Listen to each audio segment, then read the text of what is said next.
Pilpres 2 putaran, fakta demokrasi.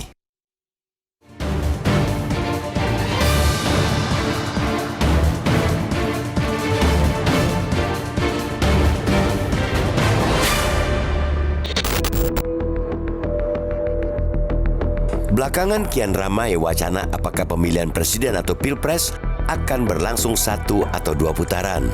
Jika melihat fakta-fakta terkini, terutama dari mayoritas lembaga survei, hampir pasti pilpres akan berlangsung dalam 2 putaran.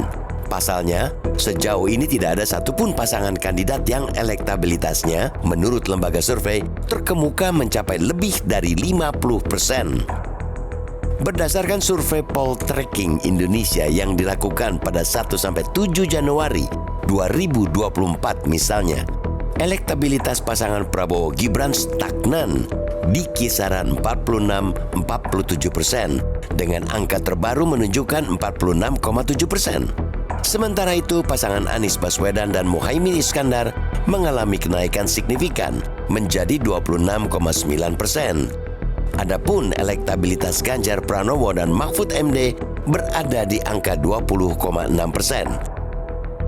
Hasil yang kurang lebih sama juga tergambar di hasil survei Indonesia Political Opinion atau IPO pada 1-7 Januari 2024. Berdasarkan survei itu, elektabilitas pasangan Prabowo Gibran sebesar 42,3%. Anies Muhaimin mengikuti di posisi kedua dengan 34,5%, sedangkan posisi terakhir ditempati pasangan Ganjar Mahfud MD dengan perolehan suara sebesar 21,5%. Dari data ini, sulit rasanya pilpres akan berlangsung 1 putaran.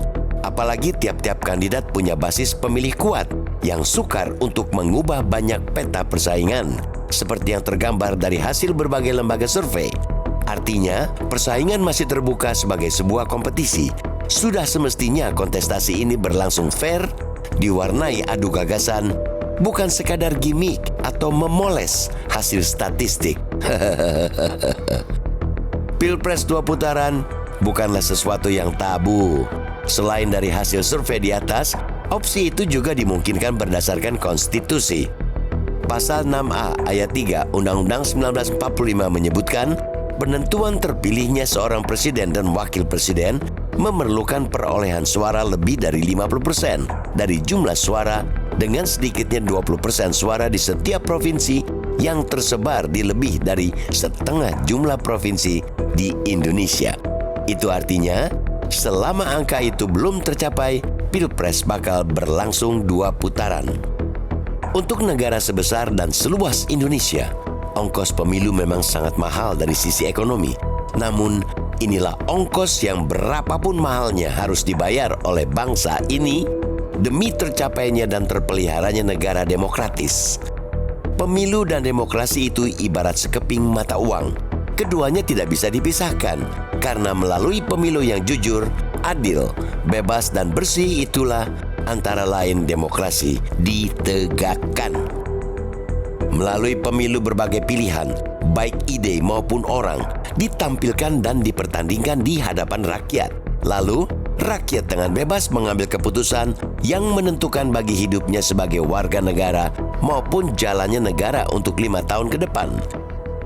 Jika pemilu 2 putaran, selain dapat lebih menegasikan potensi kecurangan, hasilnya juga akan lebih legitimate dan lebih demokratis. Narasi 2 putaran juga lebih rasional dan menjamin partisipasi yang lebih luas. Ini tentunya sehat bagi demokrasi.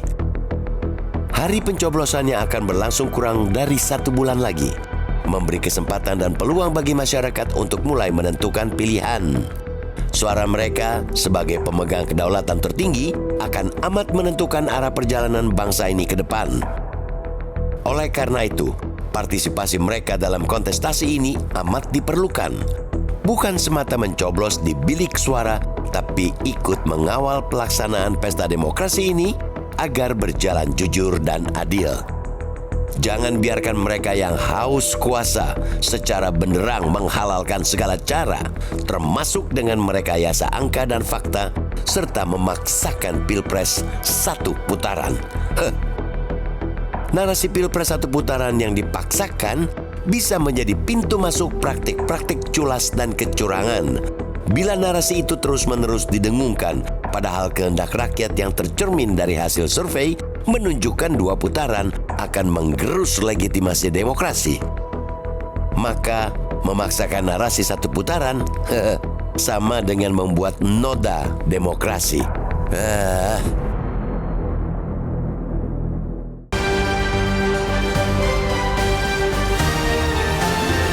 Jelajahi cara baru mendapatkan informasi. Download Metro TV Extend sekarang.